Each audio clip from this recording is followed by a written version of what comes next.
Au moment où Adrian enfonça la porte de la salle de bain d'un coup de pied, Claire était déjà à terre. La femme qu'il avait abandonnée pour une plus jeune haletait faiblement près du lavabo, une main pressée contre sa poitrine, l'autre agrippant l'alliance qu'il avait autrefois déposée dans sa paume, en lui disant qu'il n'en voulait plus. Et le plus cruel dans cette pièce, ce n'était pas le sang sur sa lèvre ni le flacon vide de médicaments pour le cœur. C'était le téléphone qui brillait à côté d'elle, affichant 27 appels manqués destinés à son mari, qui n'avait répondu à aucun d'entre eux. Si des histoires comme celle-ci vous touchent au plus profond de vous-même, abonnez-vous, aimez la vidéo et dites-moi dans les commentaires d'où vous la regardez. Car ce qui s'est passé dans cet appartement n'a pas seulement brisé une vie, ça en a ruiné plusieurs. Et la vérité n'a été révélée que lorsqu'il était trop tard. Claire, sa voix s'est brisée à tel point qu'on ne l'aurait pas reconnue. Elle a légèrement tourné la tête en entendant ce son. Son visage était livide. Ses cheveux, trempés de sueur, collaient à sa joue.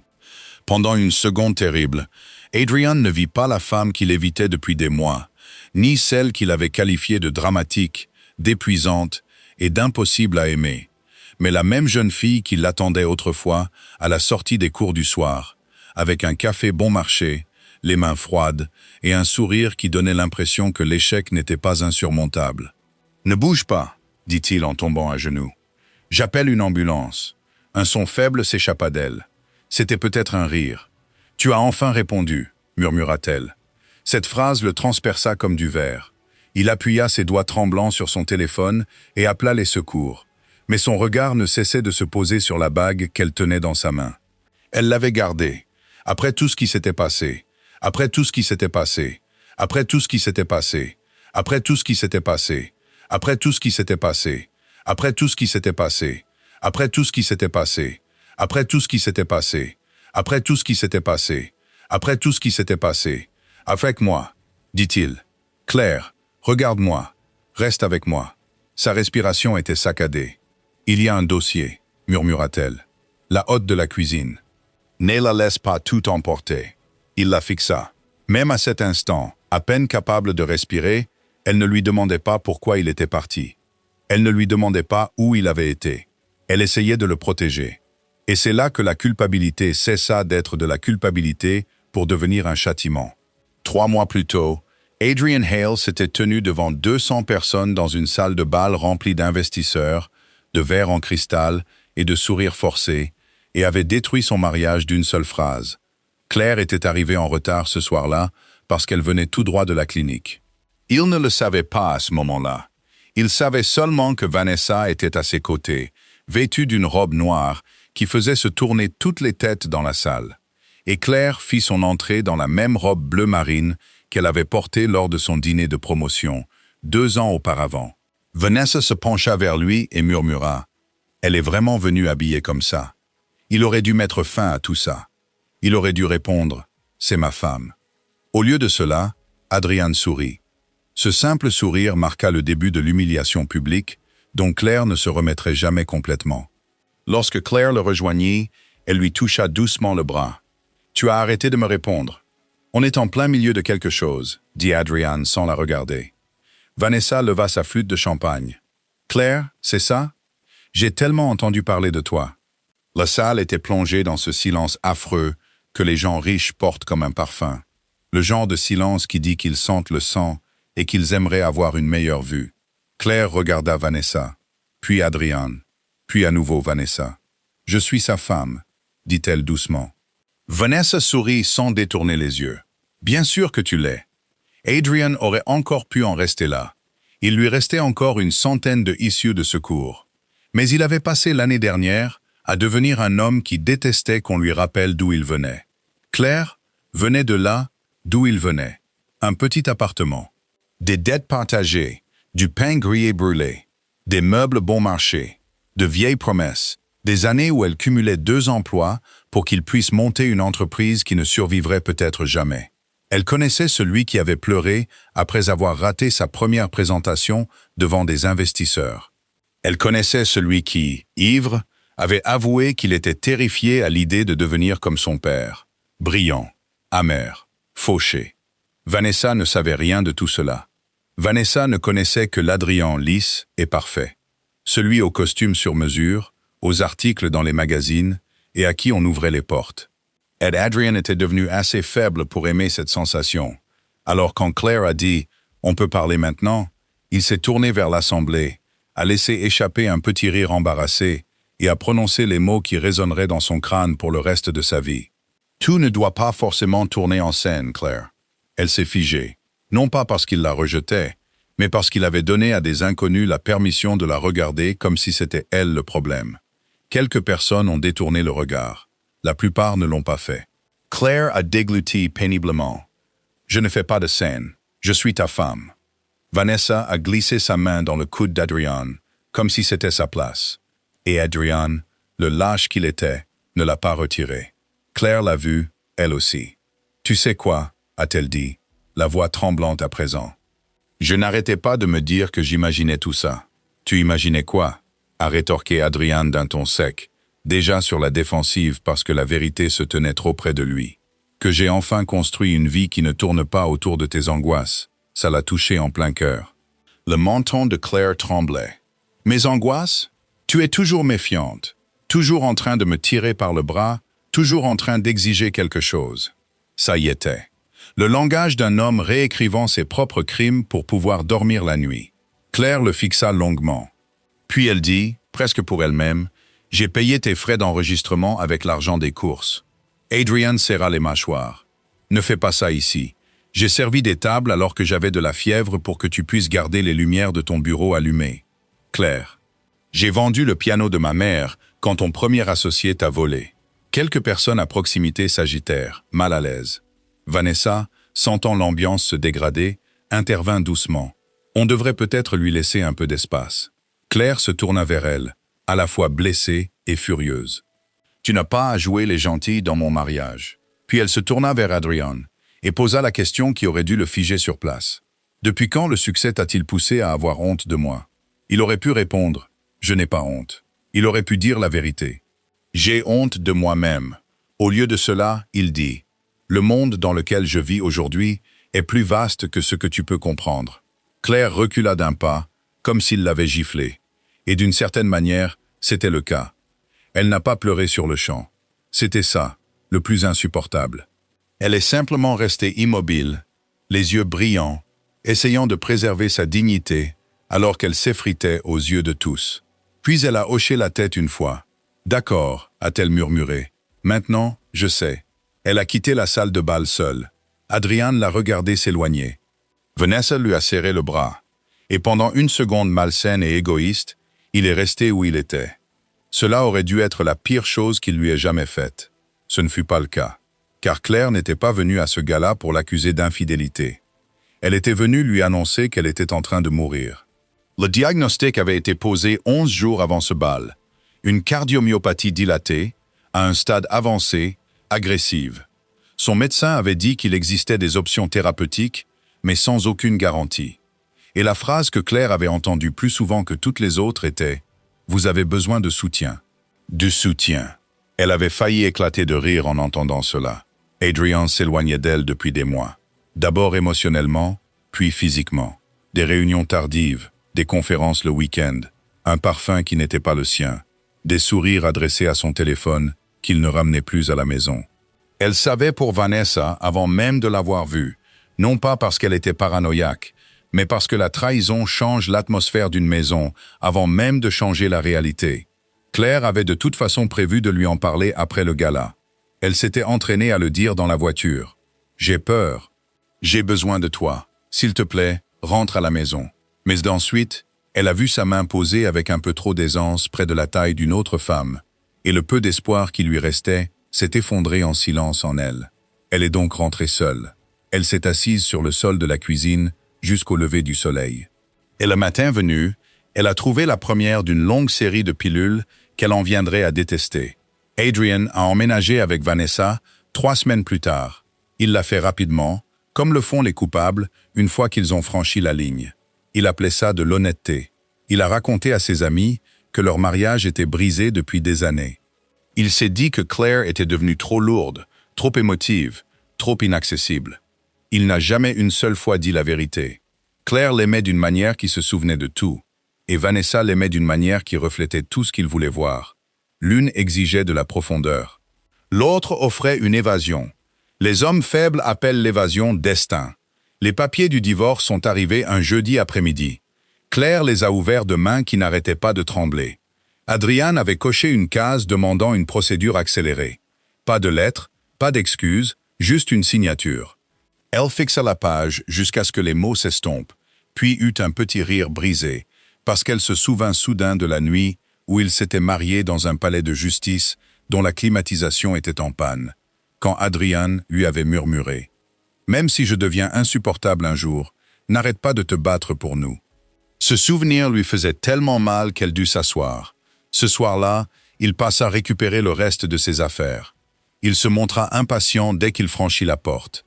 Pas cruel de manière flagrante, pire encore, poli, distant, comme si elle n'était qu'une ancienne collègue. Claire se tenait près de la table à manger, pâle à cause du traitement, vêtue d'un de ses vieux sweatshirts, car elle avait maigri trop vite, et tous ses autres vêtements lui allaient trop grands. « Tu es malade ?» demanda Adrian, le remarquant enfin. Elle le regarda vraiment. Combien de fois avait-elle caché le flacon de médicaments en entendant sa clé tourner dans la serrure? Combien de nuits s'était-elle tournée vers le mur pour qu'il n'entende pas ses cris de douleur? Combien de matins l'avait-il regardé droit dans les yeux et avait-il choisi de ne rien voir? « Je n'allais pas bien, dit-elle. Il jeta un coup d'œil à sa montre. « Claire, si c'est pour me faire rester. » Elle tressaillit. « Tu crois que je ferais semblant d'être malade pour garder un homme qui a hâte de partir ?»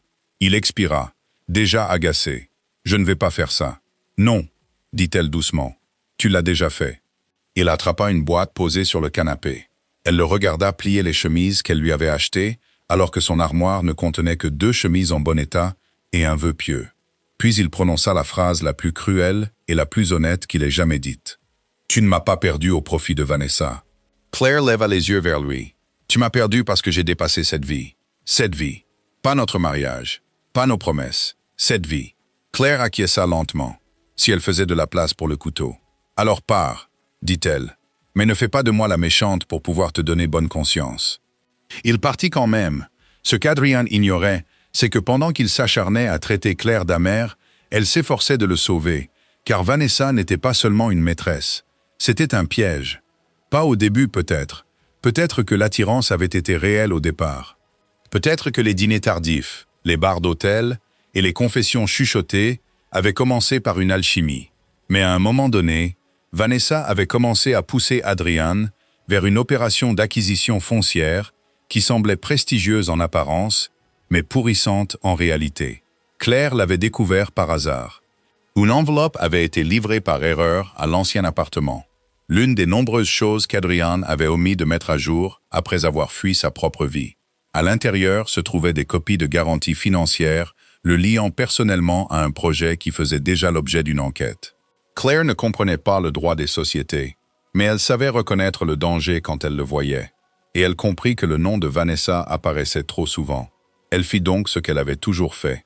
Elle géra la crise alors qu'Adrian était trop fier pour se rendre compte qu'il y en avait une. Elle rencontra un avocat nommé Elias, un vieil ami de la famille. Elle vendit la dernière chose que sa mère lui avait laissée, une petite maison au bord d'un lac, à 2 heures de la ville, et utilisa l'argent pour transférer la responsabilité, retarder les recouvrements et faire gagner du temps à Adrian avant que l'affaire n'implose. Quand Adrian vit Claire rencontrer Elias à plusieurs reprises, Vanessa sourit et dit exactement ce qu'elle savait qui l'empoisonnerait. Elle passe vite à autre chose pour quelqu'un qui est censé être anéanti. Cela suffit. Adrian confronta Claire devant le cabinet de l'avocat, sous la pluie. « Alors c'est tout ?»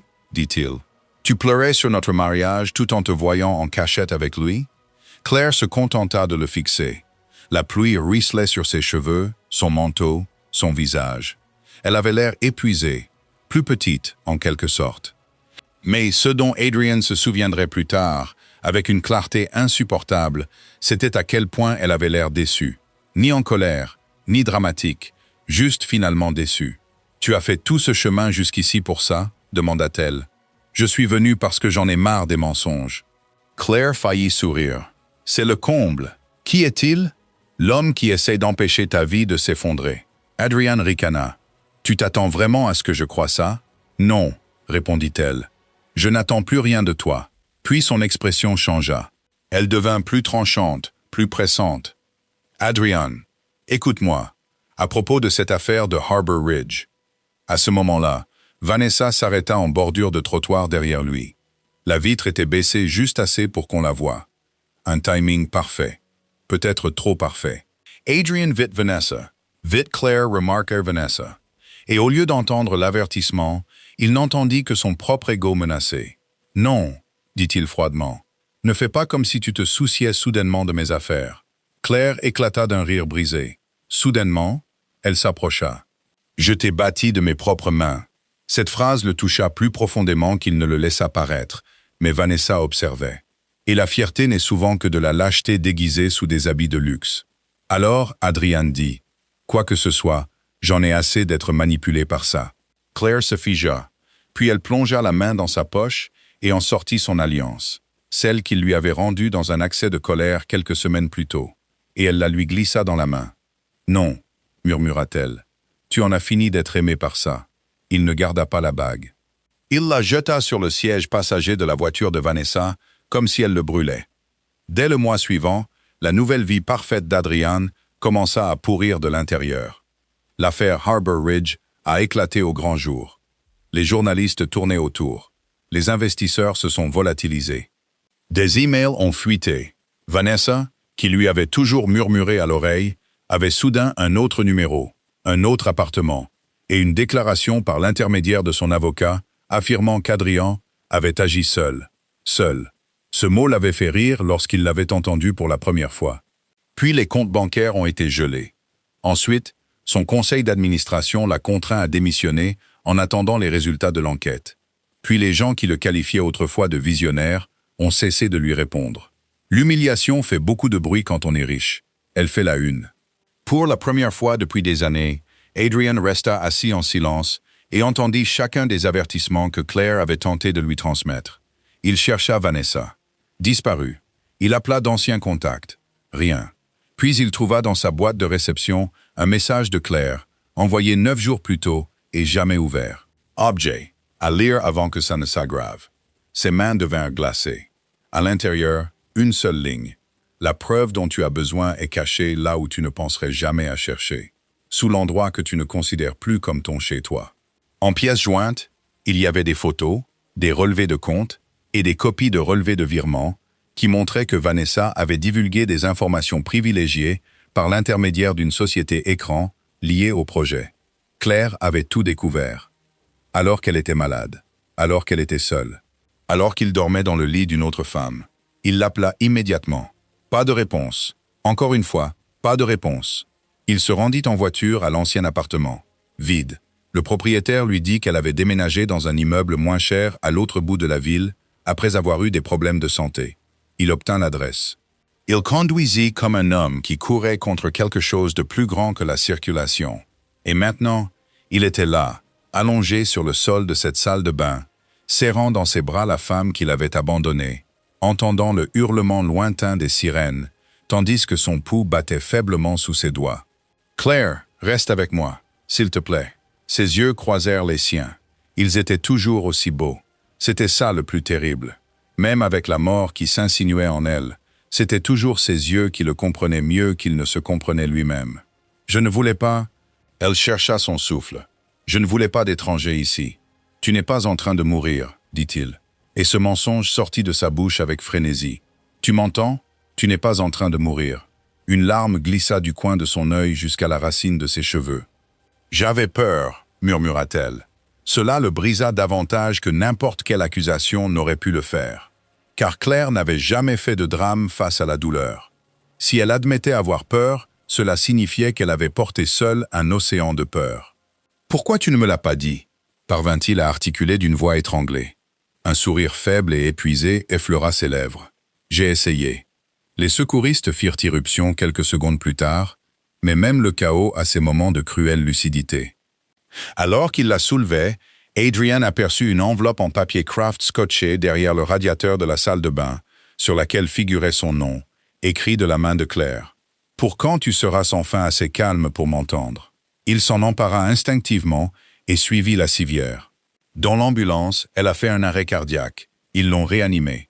À l'hôpital, ils l'ont fait passer par des doubles portes et Adrian est resté là, l'enveloppe serrée dans ses 2 mains, comme si elle contenait les derniers fragments d'une personne qu'il n'avait jamais vraiment mérité de connaître.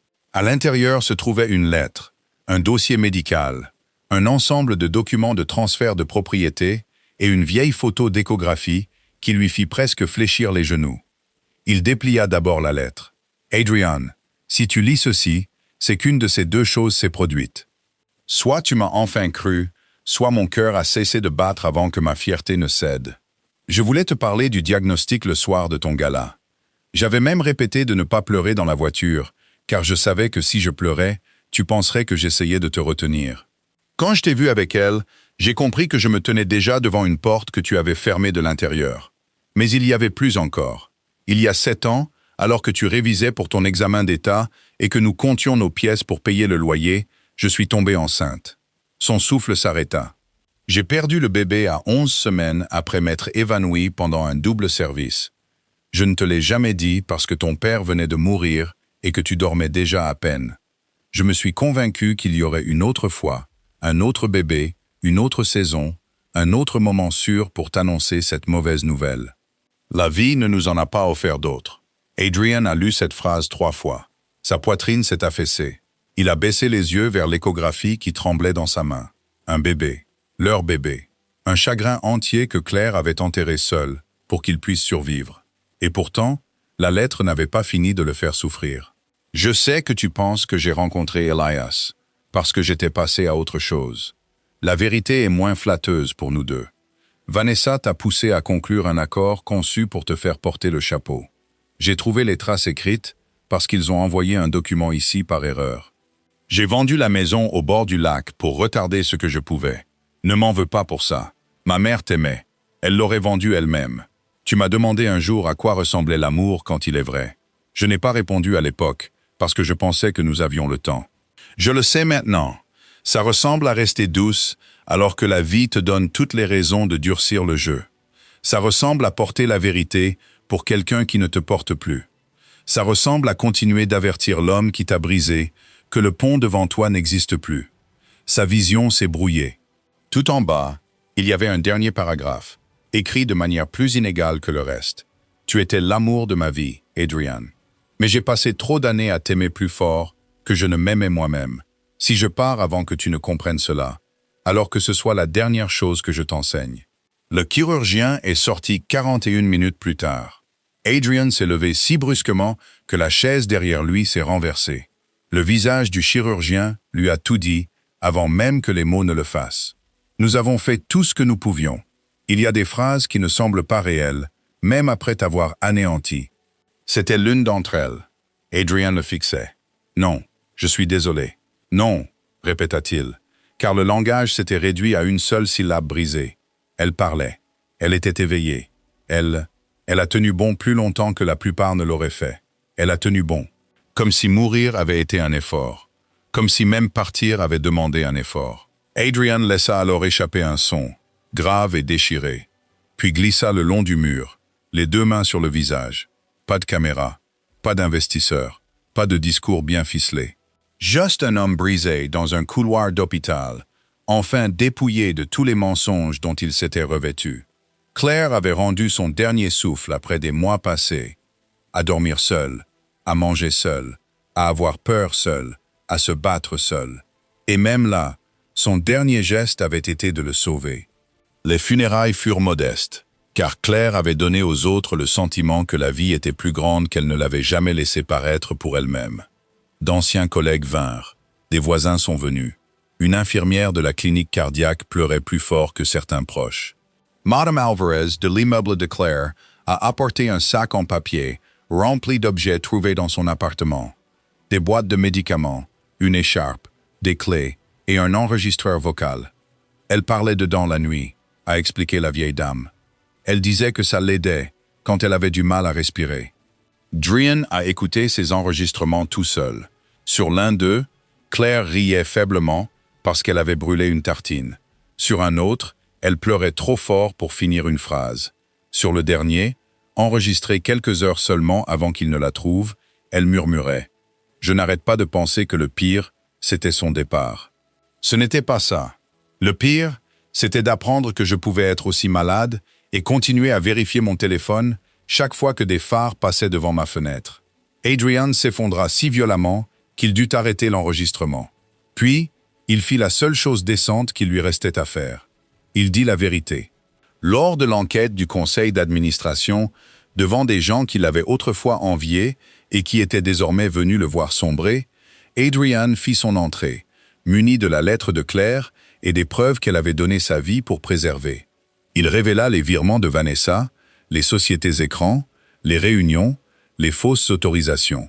De quoi engager des poursuites pénales et éclaircir les aspects de l'affaire que Claire avait mis ses dernières forces à mettre au jour. Mais il ne s'est pas arrêté là.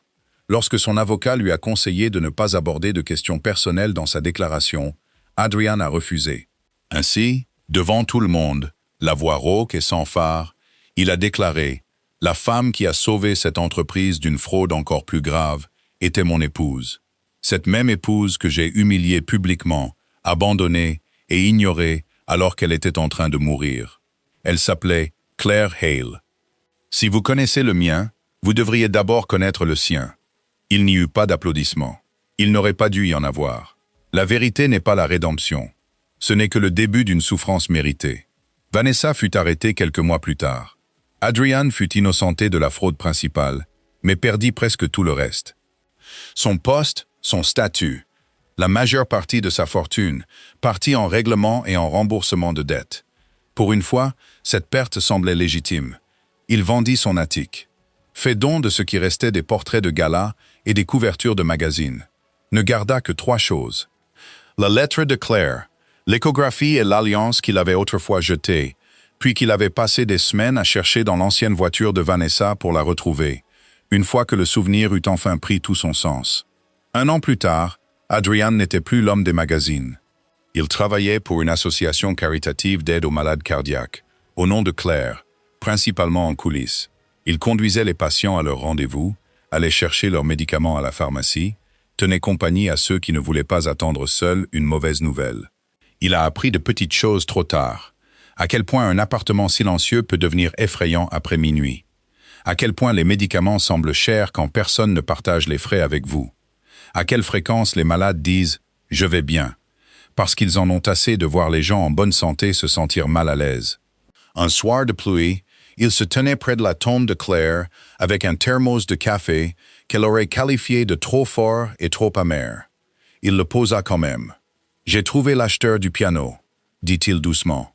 « Le vieux piano que ta mère adorait. Je l'ai racheté. » La pluie tambourinait sur le parapluie au-dessus de lui. Au loin, le tonnerre grondait. Je l'ai placé au centre. Le centre de cardiologie avait ouvert ses portes ce printemps-là. L'aile Claire Hale dédiée au soutien cardiaque. Non pas parce que l'argent efface la trahison. Ce n'est pas le cas. Non pas parce que le chagrin peut être racheté. C'est impossible. Il l'a fait parce que certains amours se transforment en consignes une fois qu'ils sont devenus des souvenirs. Et la dernière consigne de Claire avait été la plus difficile de toutes. Apprends. Adrian regarda la pierre tombale, son nom, les dates qui se moquaient de la brièveté d'une vie et de la durée de la culpabilité. Puis il sortit la bague de sa poche et la serra dans son poing. « Le médecin m'a dit que ton cœur défaillait depuis longtemps, » murmura-t-il. Ce qu'il ignorait, c'est que le mien avait lâché le premier. Il resta là jusqu'à ce que la pluie imprègne ses chaussures. Avant de partir, il effleura la pierre tombale une fois, doucement, comme s'il craignait encore, même à ce moment-là, de lui faire mal. Et d'une voix qui portait encore le poids d'une prise de conscience trop tardive, il prononça les mots qu'il aurait dû dire tant qu'elle avait encore le souffle pour les entendre. « Tu n'as jamais été la vie que j'ai laissée derrière moi, Claire. Tu étais la vie que j'ai trahie. » Puis il s'est détourné, emportant avec lui ce genre d'amour qui ne s'éteint pas avec la mort d'une personne. Il apprend simplement à faire mal pour toujours. Alors dis-moi, si tu étais à sa place, pourrais-tu un jour te pardonner ?